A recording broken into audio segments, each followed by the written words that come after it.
Você já parou para calcular quanto dinheiro vai entrar na sua conta do INSS durante toda a sua vida de trabalho? Se você trabalha com carteira assinada, todo mês uma parte do seu salário vai para a contribuição ao INSS, de 7,5% a 14%, depende muito de cada caso. Mês a mês, ano a ano, décadas e décadas. É dinheiro de verdade que deixa de entrar no seu bolso e vai para os cofres públicos, com a famosa promessa de que um dia você vai se aposentar com dignidade. Agora me responde uma coisa: e se essa promessa não for cumprida?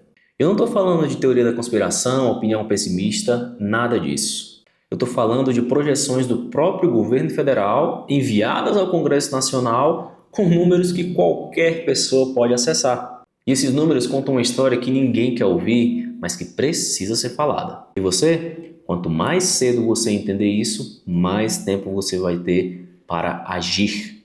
Seja muito bem-vindo a mais um vídeo, eu sou Henrique Valente, esse aqui é o meu canal, onde a gente fala sobre finanças, investimento, economia e negócios. Eu estou começando o canal agora, então peço encarecidamente que se você gostar do vídeo, não se esqueça de se inscrever nem de curtir. Antes de falar do problema, você precisa entender como que o sistema funciona.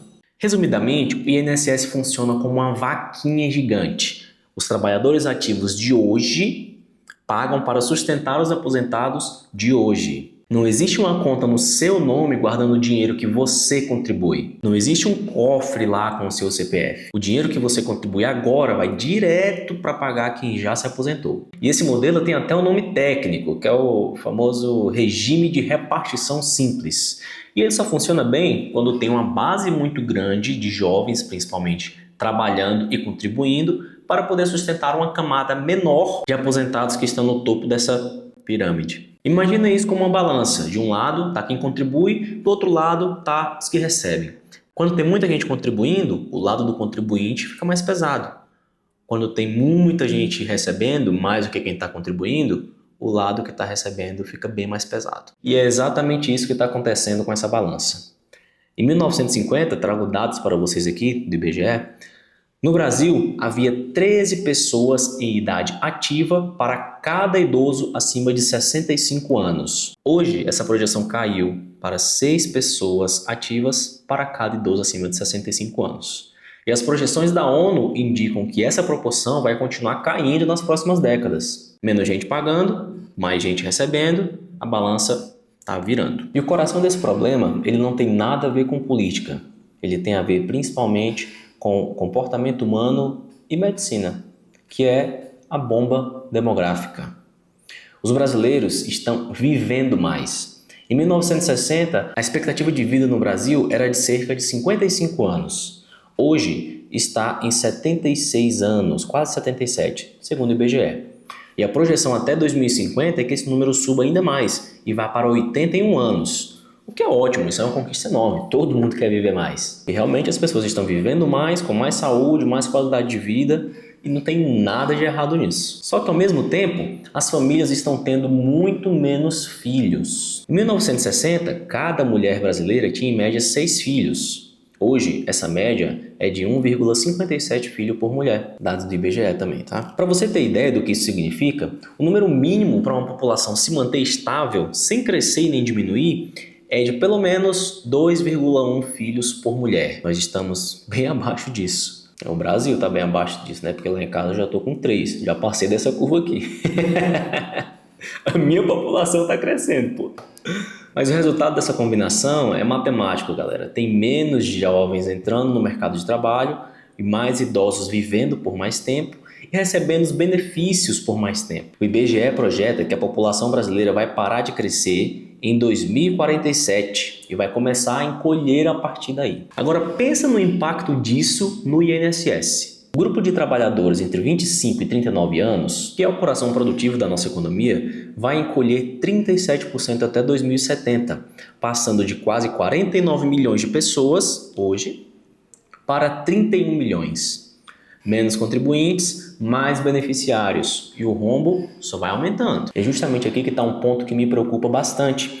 A inversão da pirâmide etária. Eu vou colocar na tela alguns exemplos que vai ficar bem claro para você. Olha só. Em 1950, a pirâmide etária no Brasil se assemelhava a realmente uma pirâmide, onde as faixas de idades maiores eram as faixas de 0 a 4 anos, 5 a 9 anos e 10 a 14 anos. Quando você traz esse gráfico para 2025, essa pirâmide já se assemelha mais a uma torre, com mais pessoas nas faixas etárias de 35 a 39 e 40 a 44 do que nas faixas menores de 0 a 4 anos, por exemplo. Nas projeções futuras, veja como isso vai se acentuar ainda mais. Aqui já ficou um pouco claro para você que a gente tem um problema sério da inversão da pirâmide de contribuição de INSS, correto? Agora eu vou mostrar para você o que o próprio governo federal diz sobre o futuro do INSS. Eu preciso que você preste atenção nesses números aqui, porque eles são pesados. Em 2024, o déficit do INSS, ou seja, a diferença entre o que arrecadou e o que pagou, superou 320 bilhões de reais. Em 2025, a previsão era de 328 bilhões, o equivalente a 2,58% do PIB do Brasil. Tudo aquilo que o Brasil produz em um ano. 328 bilhões de reais por ano, todo ano. Só de rombo. E para cobrir esse buraco, o governo traz verbas de outras áreas. Dinheiro que era para ir para saúde, educação, segurança, infraestrutura, acaba vindo para cobrir esse rombo. E aqui não estou falando de uma hipótese ou de algo do futuro, pessoal. Estou falando de agora, do momento atual que nós estamos. Porque quando a gente fala do futuro, é aí que a coisa dá medo de verdade. As projeções de Lei de Diretrizes Orçamentárias de 2026, PLDO, é um documento oficial do governo que foi enviado ao Congresso, você pode ter acesso a ele na íntegra. Eu vou colocar o link aqui embaixo. Esse documento, essas projeções, mostram que esse déficit pode chegar a 10,41% do PIB até 2100. Isso representa, em valores de hoje, algo em torno de 25 trilhões ao ano. Eu estou falando, pessoal, vamos digerir isso aqui um pouquinho.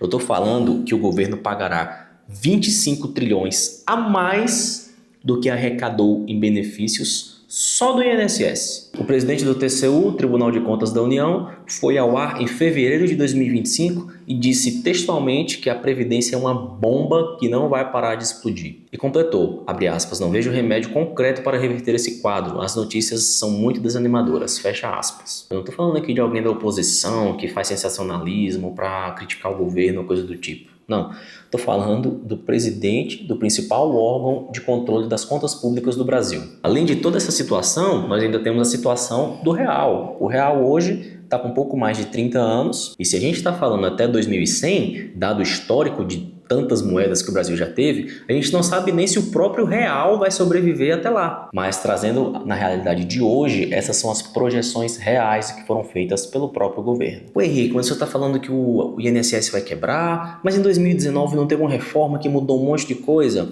Sim, teve uma reforma em 2019 que não resolveu e já tem uma próxima reforma sendo desenhada.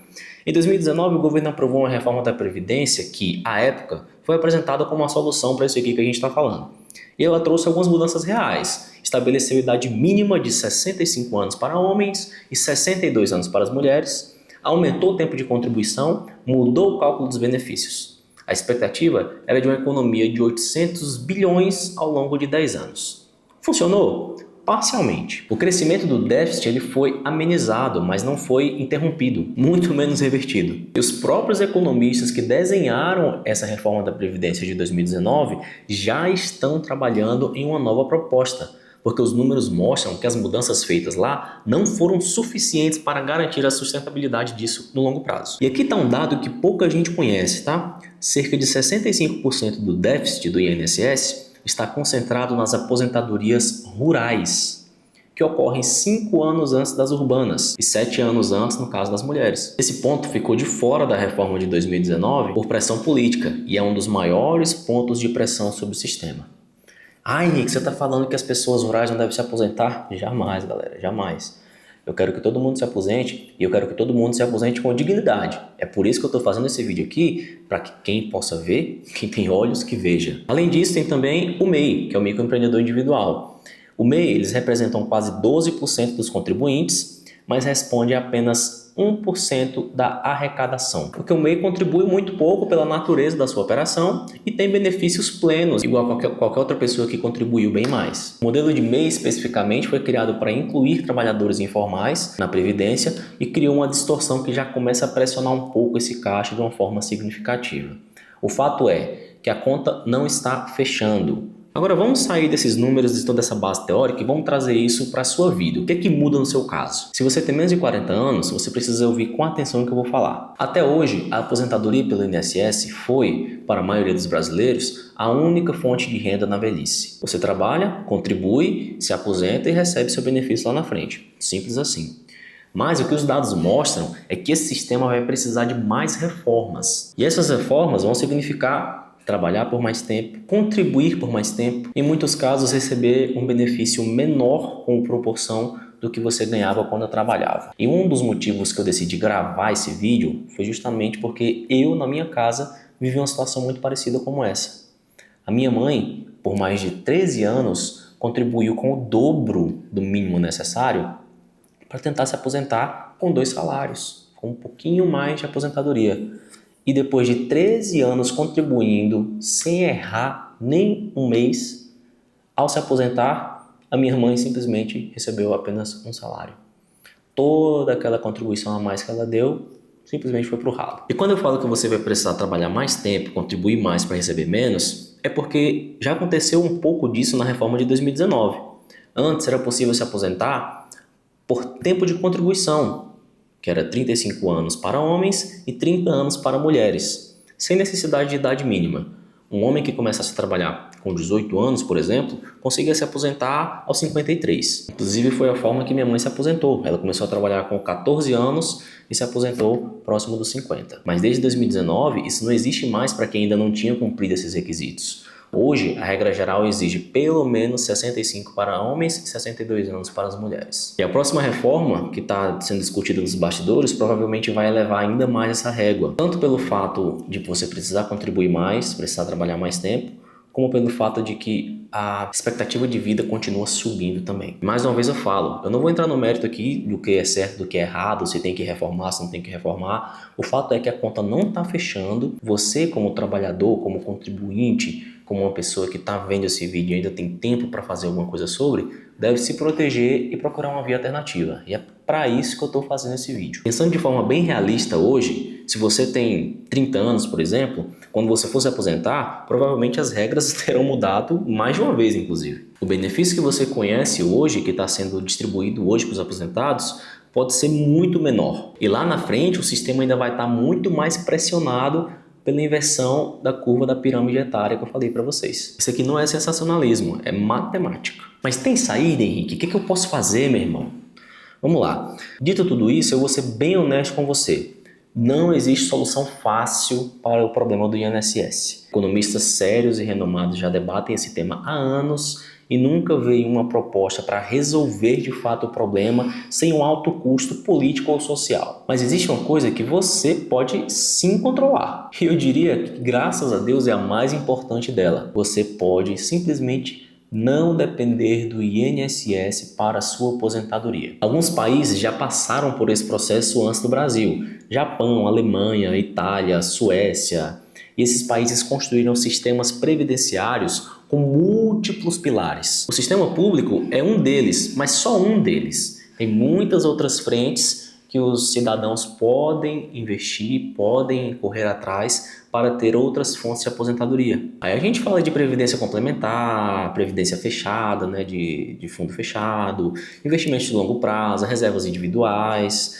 Esses países que eu falei, eles incentivam ativamente que os cidadãos construam sua própria segurança financeira, porque eles sabem muito bem de que o serviço público sozinho, que o sistema público sozinho, não consegue dar conta disso. Para te dar um exemplo, no Japão, a cada 2 anos, a população diminui 1 milhão de pessoas, evidenciando justamente essa grande necessidade de outras alternativas, uma vez que a quantidade de contribuintes está diminuindo constantemente. E o Brasil tem instrumentos para isso, tá? Tem previdência privada aberta, fundos de pensão fechados para quem tem acesso, e o próprio mercado de investimentos, que eu diria que é um dos mais democráticos também para você fazer esse pé de meia. Nenhum desses caminhos é simples ou 100% garantido. Cada um tem seus riscos e suas características. Aí você tem que ver o que se enquadra mais no seu perfil. Mas uma coisa é fato, você ficar parado, sem fazer nada e esperando depender do INSS para se aposentar é muito pior. Se você não entendeu o porquê ainda, volta para o começo desse vídeo e assiste tudo com calma de novo.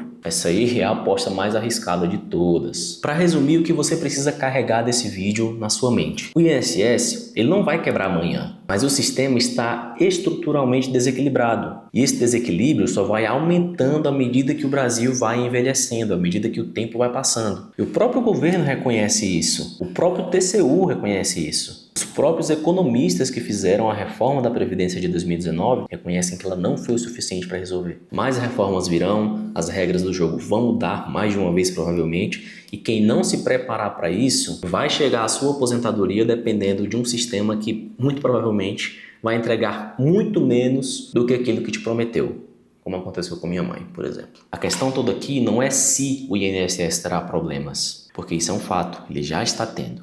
A questão aqui é o que você vai fazer diante dessa informação para garantir a sua tranquilidade, o seu futuro. Estudem, procurem formas de previdências alternativas. Dando o meu exemplo pessoal, eu invisto em bolsa de valores, em renda variável, para poder ter uma aposentadoria mais tranquila no futuro. Se você tiver interesse em saber um pouco mais como funciona isso e quer começar a fazer isso, vou deixar um link na descrição, o primeiro link da descrição, para você responder o formulário e entrar em contato comigo. Essa é a minha avaliação, a minha opinião. Se você discordar de mim, me conta nos comentários. Se você concordar, tiver alguma coisa para acrescentar, comenta também. Não se esquece de se inscrever no canal, é muito importante para mim. Eu quero crescer, estou começando esse canal, fazendo conteúdo de qualidade para vocês, eu quero continuar. Então o seu like, a sua inscrição são muito importantes para mim. Muito obrigado pela sua paciência, pela sua audiência. Fiquem com Deus e tchau, tchau.